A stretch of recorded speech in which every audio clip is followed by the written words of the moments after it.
If you've watched The Lion Guard, you know that Kion has this special gift, the Roar of the Elders. Most of the time he uses it to blast his enemies away, or to protect someone. But there have been times that he uses his roar for other crazy things. So right now, we're gonna show you the top 14 craziest things Kion has done with the roar. Alright, let's start number 14 with one of the craziest of them all, something that changed the Pride Lands forever. Something that even Kion himself had no idea he was capable of. Alright, Janja and his hyenas were causing some trouble again, no surprise. But this time something was different, because they had taken Kiara. We all know that Kion cares a lot for his friends and family, so when Makini came to tell him and the guard that Kiara was taken, they went into action right away. Kion had a plan: distract the hyenas so that the rest of the guard could take Kiara. But this time, Janja also had a plan. He didn't cubnap Kiara for nothing. He needed Kion to give him a big roar, and this plan actually worked. Face it, Kion! There ain't nothing you can do to stop us! Oh yes, there is!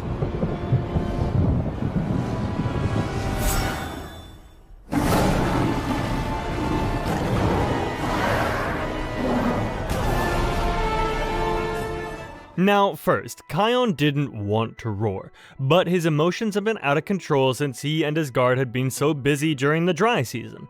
He kinda lost control. He gave Janja a big angry roar, and that was just what he needed to bring Scar's spirit back to life. Yep, Kion just brought back the ghost version of his evil uncle that tried to kill his whole family. Yes, I am Scar. And this wasn't just a crazy roar moment, this was the beginning of a whole new war. Because now the Outlanders had Scar, and compared to the hyenas, he actually seemed to have a brain, so Scar came with better plans to destroy the Pride Lands. One of those plans was to take Zazu so that they could get to know all the Pride Land secrets, which brings us to number 13. Luckily for Zazu, the Lion Guard came to the rescue again, but the hyenas were prepared this time and made a cage for Zazu so that when the Lion Guard came to get him, he couldn't just easily fly away. It's me! Steamed birdie sure smells delicious! So they first had to take out the hyenas, but that didn't really go as planned, and Fuli got surrounded.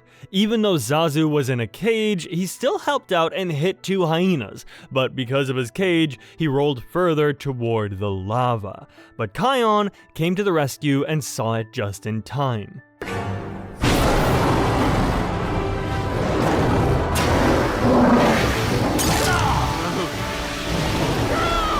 Well, if roaring to make a hole in the lava isn't crazy, then I don't know what is. But Kion's roar gets even crazier, and this time, it wasn't even the fault of one of Scar's plans.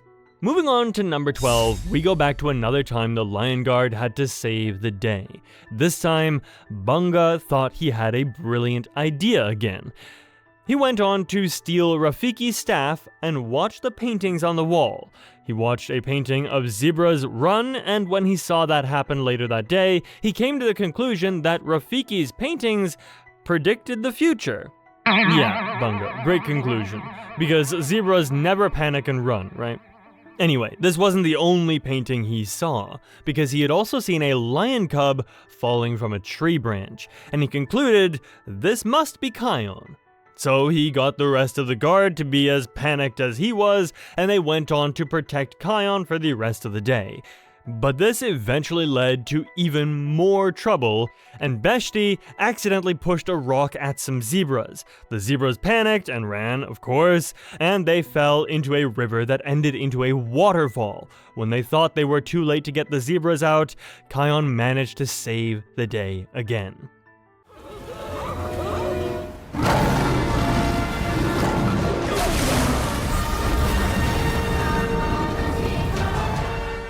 He literally changed the direction of the waterfall. How crazy is that? Well, if you thought this was crazy, wait till you hear number 11. Because Kion did not only change the water from a waterfall. For number 11, we have to go back to the time that Zira tried to trick Kion to join her family. Her and her lionesses had stolen Jasiri's watering hole and weren't really planning on giving it back. When Kion tried to help Jasiri, Zira made a new plan. She had to convince him that it was lions overall, and she knew just how to do it. She told him things about the roar Kion never even knew. You are? Oh, yes. After all, it doesn't matter where we live. We're all lions, and that's what's important. I think it's pretty crazy that Kion's roar can even change the weather.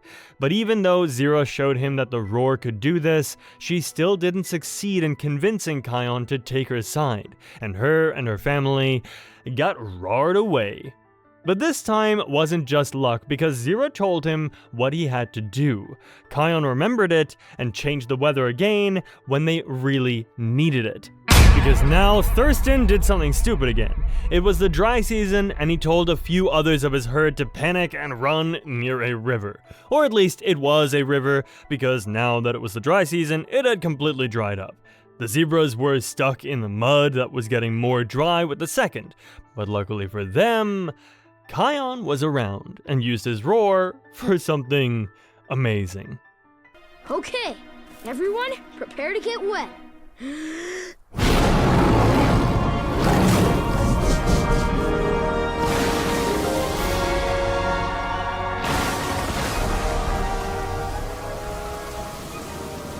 The roar can make it rain!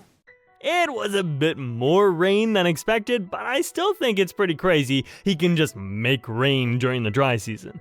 But not only can he make it rain, the roar can help in other ways too during the dry season. Because for number 10, we again go back to the time he used his roar during the dry season.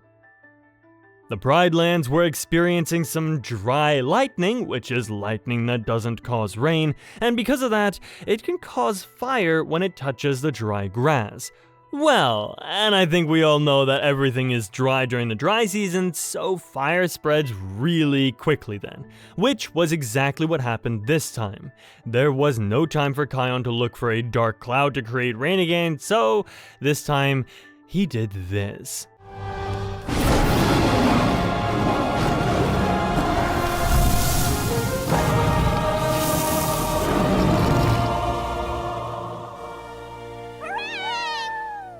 It's incredible what his roar can do when he focuses on it, and this is not the only crazy thing he did while focusing on his roar.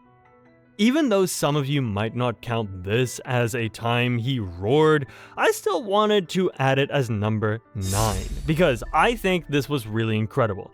We all remember that Scar was causing much trouble for the Pride Lands, even as a ghost. Kion was having trouble lately controlling his roar because of his high emotions, but he still got to convince the Pridelanders to help him defeat Scar. The plan was that the Pridelanders distracted Scar's army so that Kion and his guard could get to the volcano to face Scar. You would think that this was a very stressful moment for Kion, but this time, Kion focused and made the right decision. Even though he'd just gotten bitten by the venomous snake, Ushari. Oh no! Ushari! He almost gave in when Scar pulled his Sisi Nisawa card, but he managed to hold back his roar, and with that decision, he defeated Scar's spirit with the help of the Great Lions of the Past. The reason I added this one in is because the Great Lions of the Past are also the ones that make Kion's roar so powerful, because when he uses the roar, the Lions of the Past roar with him. But now that Scar is gone, we can get to even crazier times Kion used his roar, because now he had venom inside of him that made him lose control of knowing what is wrong and right.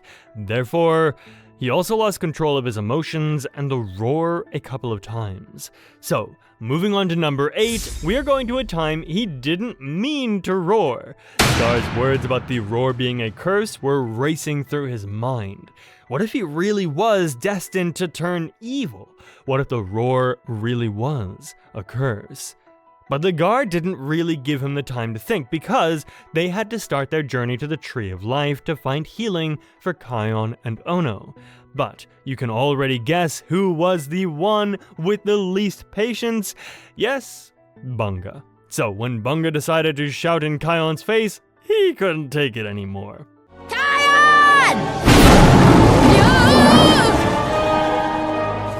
And for this one, I actually don't really blame him. I would get crazy from Bunga sometimes too, but to use the roar on him, that's pretty crazy, right?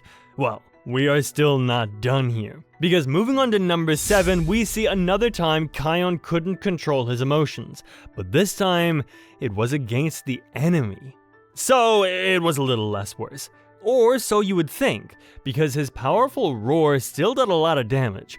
After being warned several times, they still decided to go to the Dragon Island. Yet, they were surprised to actually find dragons. So, when these poisonous Komodo dragons wouldn't leave the guard alone, Kion decided he was done and used his roar to blast them away. But he didn't focus. He did it in a moment of anger.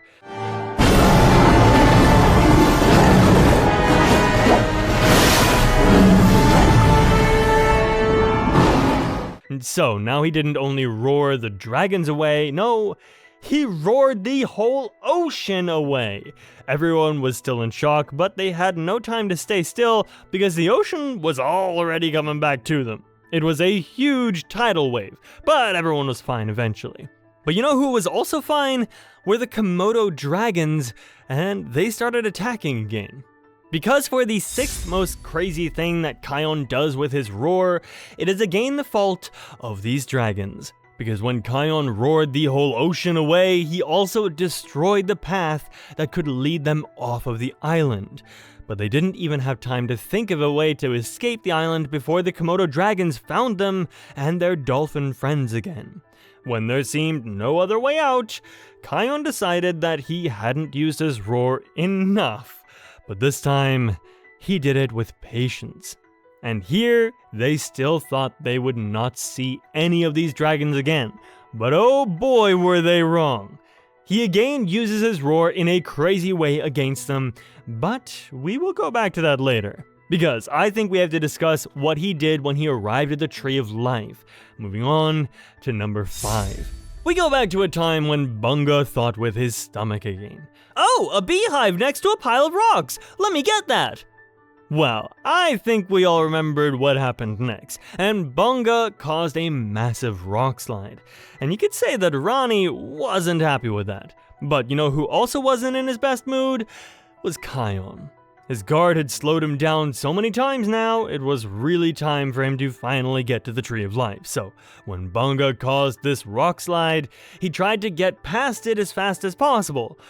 But what they didn't know yet is that the Night Pride was watching on the other side, and when Baliyo heard Kion talking, it didn't sound like peace to him, and he went in to attack. Fully tried to explain, but the Night Pride didn't back down, and that is when Kion had had enough. What is that?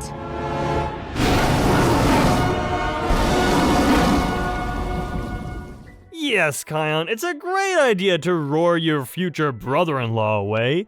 Rani really wasn't happy with Kion at first, and even forbid him to enter the Tree of Life, but luckily, this got all sorted out later, and Kion still got healed of the Tree of Life. And not only that, he even later got the lioness of his dreams, Rani. But the peace of the Tree of Life didn't stay forever because the enemies they had met on their way had followed them to the Tree of Life. This is what brings us to the next crazy thing Kion has done with his roar, number 4. Because if you've seen the Lion Guard, you will know that the dragons return under guidance of the leopard Makucha. His army started little, but Mama Binturong expanded their team. That is when Aura's dragon friends joined their army as well. They started with locking the Night Pride inside the Tree of Life so that they could attack the rest of the animals. But what they didn't know was that Kion had been working on his roar with Ascari. He could now do even crazier things. So when Kion saw that the animals of the Tree of Life were under attack, he decided to give Bunga and Besthe a flying lesson. Whoa! I've never flown before. A flying hippo? Ever seen a flying hippo before? Yeah, me neither. It was a good thing Kion had some lessons from Ascari first, before he would send Bunga the wrong way again. But it gets even crazier with number 3. We discussed before how Kion could make rain of clouds, right? Well, this time, he kind of created his own cloud. After he dropped Bunga and Besthe, the enemy still didn't see that as a sign to go home, so Kion decided to teach them a lesson for good. He and the Night Pride had given them already so many warnings to leave the Tree of Life. He now decided to create something epic with his roar.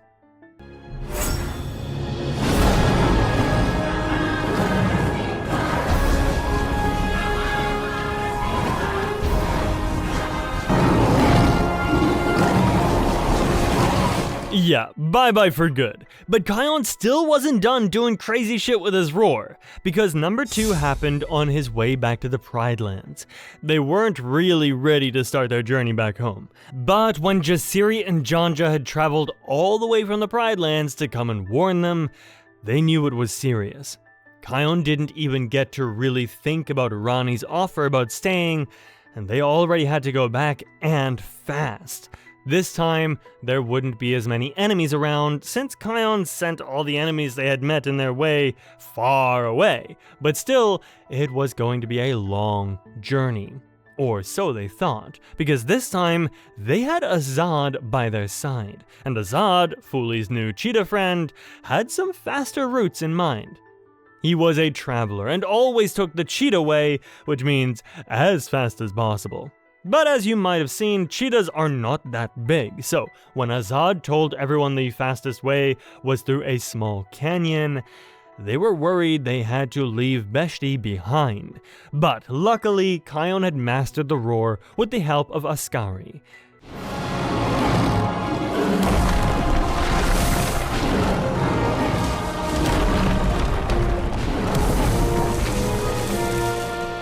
Yeah, you saw that right. Kion just moved 2 whole mountains with his roar. It is unbelievable. And yet, we are still not done with the crazy things he has done with his roar. Moving on to number 1. It's the most incredible one. Okay, when they finally reached the Pride Lands again, the problems they traveled back for had already been solved. But now, there was another problem. Because while the guard was away, Vitani assembled a new lion guard to protect the Pride Lands, and now that they were the new guard, they didn't really think about quitting, right? Kion's guard didn't really agree with all of that, of course, so they decided to have a competition. But Vitani didn't have the roar. And that was the exact thing that impressed Kion so much. And when he realized Vitani was fierce enough to fight him without the roar, he remembered Ascari's words. Lead without the roar? Only one who is willing to let go of the roar completely Can truly master it. You're right, Vitani. With that in the back of his mind, he passed on the roar to Vitani. But Vitani had no idea how to use it, or what it meant to have truly mastered the roar. But Kion had no problem showing her. And that is when the next crazy thing happened.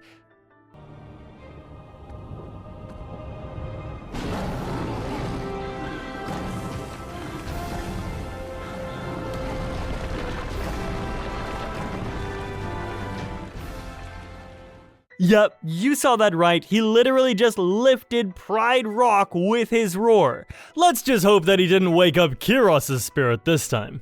Well, I think that these were the 14 craziest things Kion has done with his roar, but if you think I forgot one, let me know in the comments down below. But now that you've seen Kion's roar so many times, you might be curious about his complete story. Well, today is your lucky day because I also created a video about Kion's life. Make sure to check that one out, because these were not even all the times that Kion did something epic with his roar.